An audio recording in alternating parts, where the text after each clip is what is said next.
Here we go again. Like, share, and subscribe. Let's get into it.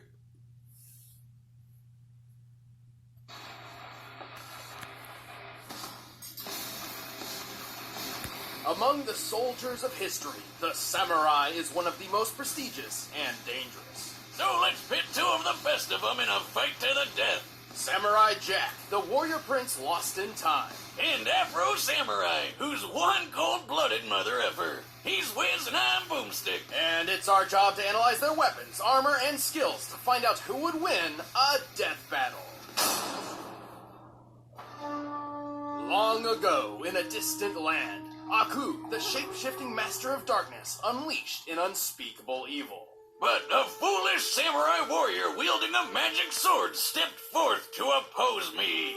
I mean him. And that nameless samurai became known as... Jack. Jack was on.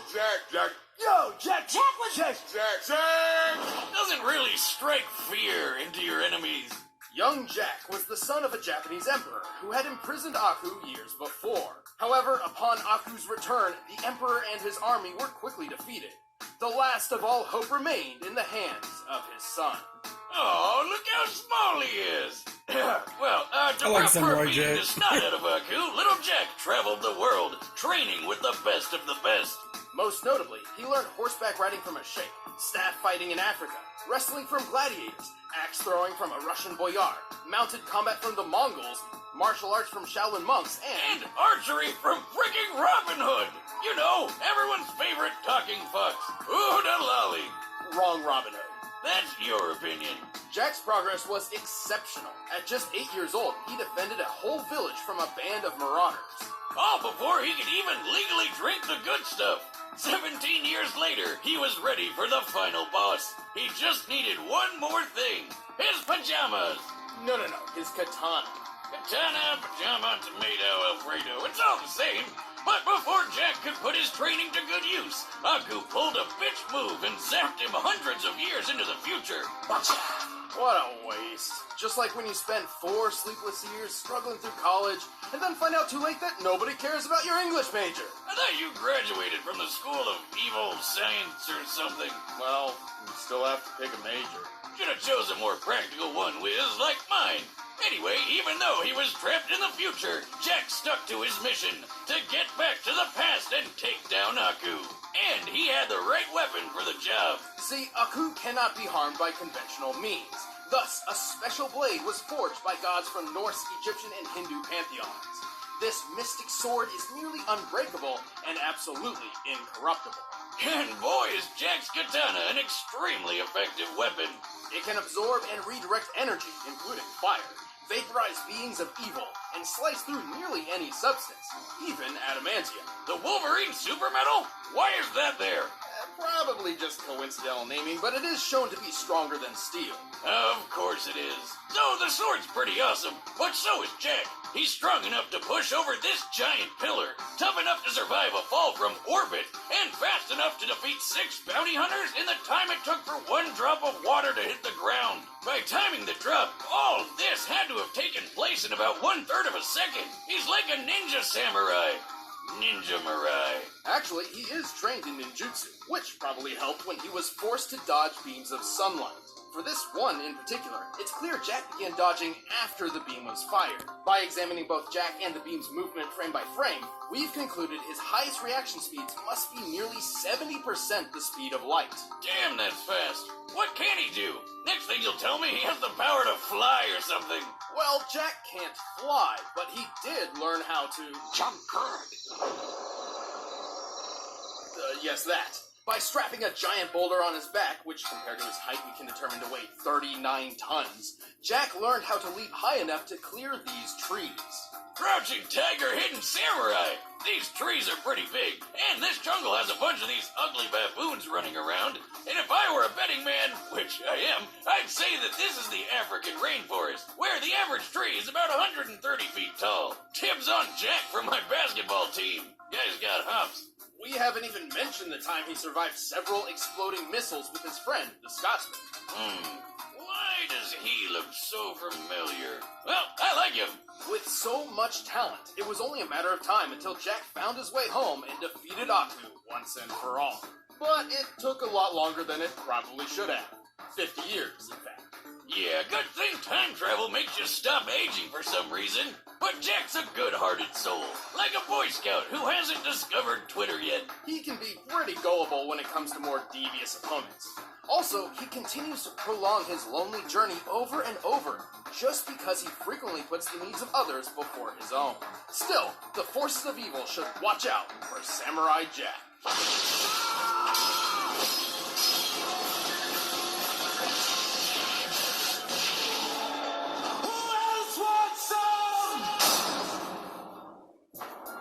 The stories that surround the two sacred headbands are as many as the men who died in their pursuit. What's so special about some strips of head cloth? Legend says they were created by the gods, or they can grant the wearer supernatural powers. But in truth, the headbands only bring pain and loss. Such was the case with Afro Samurai.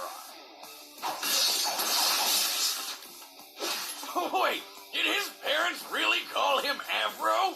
Talk about setting big expectations. Well, no, it's a nickname, but even if they did, have you seen his dad? I think they knew what to expect. Damn, just look at it. Oh, and hey look, he's got the #1 headband. Here's how this works. The person who wears the #1 headband is said to rule the world, and the only person who can challenge the #1 is whoever possesses the #2. In contrast, anybody can challenge the owner of the #2 for the right to wear that headband, and thus gain the right to challenge the #1. So, like, you just work your way up so that only one guy in the world can challenge you?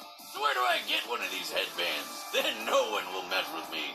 Actually, the opposite would probably happen, which young Afro witnessed firsthand when some freak named Justice showed up with the #2 and killed his father right in front of him. Why does this always happen? You know, I always thought parenting was the hardest thing about being a dad, but at this point, I think it's just actually staying alive if your kid's ever going to do anything great.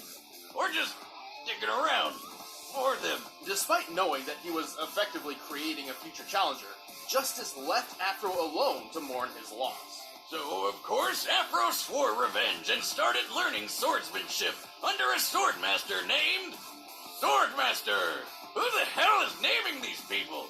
Through Swordmaster's training of sword mastery, Afro learned the traditional samurai fighting styles of Kenjutsu and Kendo.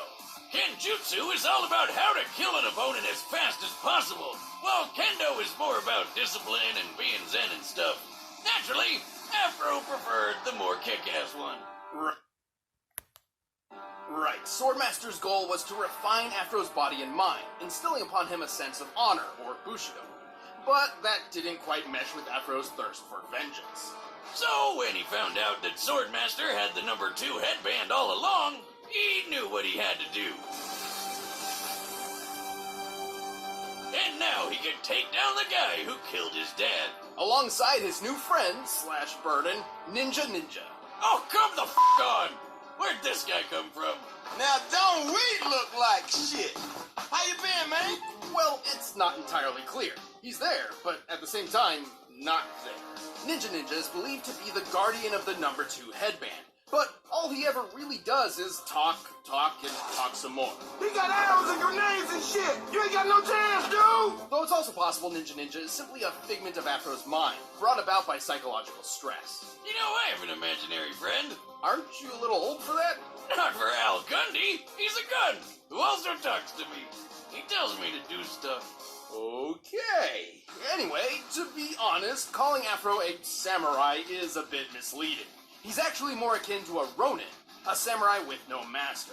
And so, with his swordsmanship perfected, Afro wandered the world searching for justice, carrying an arsenal fit for revenge. Including his father's sword. This super long blade has lasted through decades of battle without much issue. Perfect for kicking some ass. He also has a steel comb, which can be a surprisingly effective offensive and defensive tool. And since he doesn't care about that honor BS, he's not afraid to play dirty by attacking with his sandals. But while on the road to justice, Afro's #2 headband attracted all manner of dangerous enemies. Luckily, he's more than capable of dealing with each and every one of them. He's strong enough to cut other swords in half, throw his sheath through another guy's throat, and even tear off metal arms. Pretty impressive, as many modern metals have tensile strength as high as 80,000 pounds per square inch. Afro is fast enough to cut bullets out of thin air, and even a laser beam. I should note that it's not a plasma-based beam. It bounces off reflective surfaces, doesn't explode upon contact, and it's literally labeled a laser. This means Afro blocked a beam that moved as fast as light, more than 670 million miles per hour. Get this, that laser beam came from a robot version of Afro. Talk about metal! This Afro droid could easily smash up a car, and our boy Afro just tore it apart! He's survived getting hit by rockets, including this RPG that fragmented a giant cliff face. RPG in a backpack? I think I smell math coming. This tree nearby is most likely a Japanese mountain ash, which can sometimes grow as high as 30 feet. With that in mind, we compared its height to the fragmentation created by the explosion, and compared the resulting surface area to the shear force for granite. With this, we deduced the RPG's highest possible explosive yield must be around 72 tons of TNT.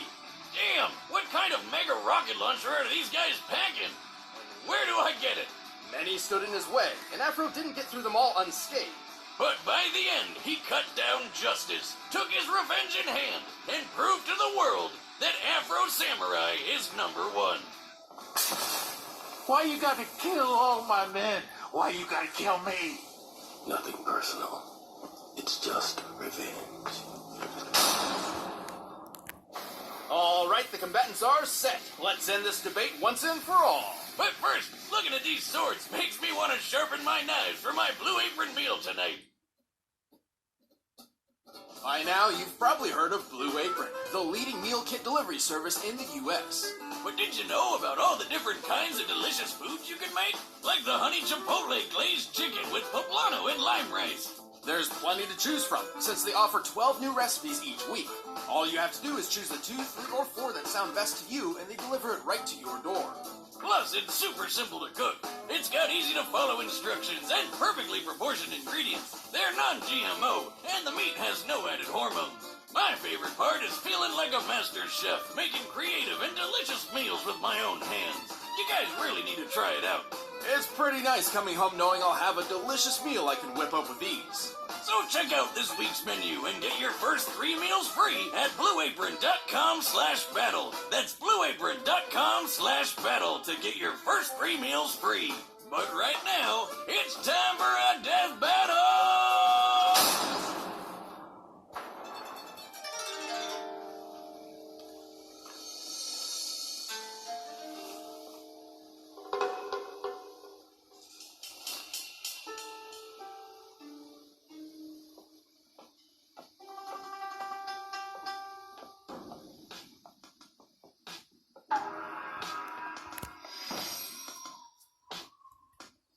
Your sword smells of blood. So does yours.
warrior, and his skills would absolutely dominate most sword fights.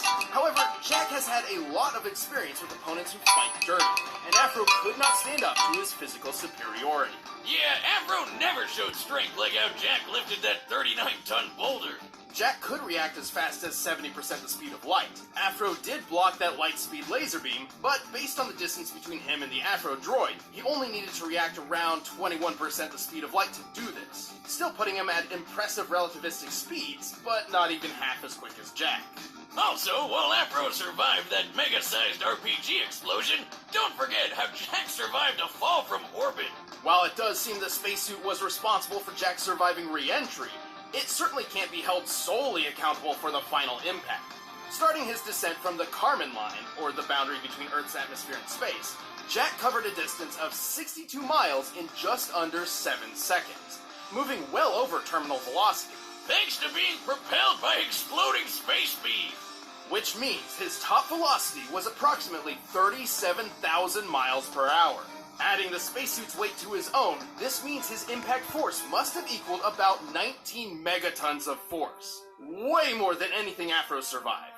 And then he just got up and walked away. Badass. In the end, Jack was just too fast, too strong, too tough, and too well trained for Afro to handle. The winner is Samurai Jack.